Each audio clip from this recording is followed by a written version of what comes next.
اللہ کے نام سے شروع جو کہ بہت نہایت مہربان رحم والا۔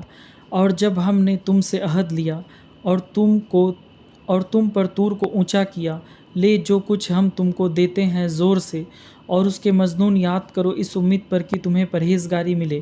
پھر اس کے بعد تم پھر گئے تو اللہ کا فضل اور اس کی رحمت تم پر نہ ہوتی تو تم ٹوٹے والوں میں ہو جاتے۔ اور بے شک ضرور تمہیں معلوم ہے تم میں کہ وہاں جنہوں نے ہفتہ میں سرکشی کی تو ہم نے ان سے فرمایا کہ ہو جاؤ بندر دھتکارے ہوئے، تو ہم نے اس بستی کا یہ واقعہ اس کے آگے اور پیچھے والوں کے لیے عبرت کر دیا اور پرہیزگاروں کے لیے نصیحت۔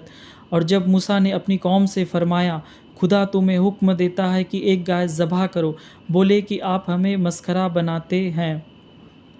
فرمایا خدا کی پناہ کہ میں جاہلوں سے ہوں۔ بولے اپنے رب سے دعا کیجئے کہ وہ ہمیں بتا دے کہ گائے کیسی۔ وہ فرماتا ہے کہ وہ ایک گائے ہے، نہ بوڑھی اور نہ اسر، بلکہ ان دونوں کے بیچ میں، تو کرو جس کا تمہیں حکم ہوتا ہے۔ بولے اپنے رب سے دعا کیجئے کہ ہمیں بتا دے اس کا رنگ کیا ہے۔ کہا وہ فرماتا ہے وہ ایک پیلی گائے ہے جس کی رنگ ڈہڈہاتی دیکھنے والوں کو خوشی دیتی۔ بولے اپنے رب سے دعا کیجئے کہ ہمیں صاف بیان کرے وہ گائے کیسی ہے، بے شک گایوں میں ہم کو شبہ پڑ گیا، اور اللہ چاہے تو ہم راہ پا جائیں گے۔ کہا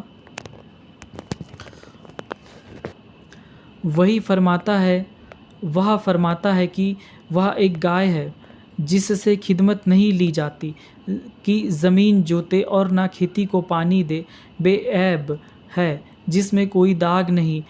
اب آپ ٹھیک بات لائے تو اسے ذبح کیا، اور ذبح کرتے معلوم نہ ہوتے تھے، اور جب تم نے ایک خون کیا تو ایک دوسرے پر اس کی تہمت ڈالنے لگے اور اللہ کو ظاہر کرنا جو تم چھپاتے تھے۔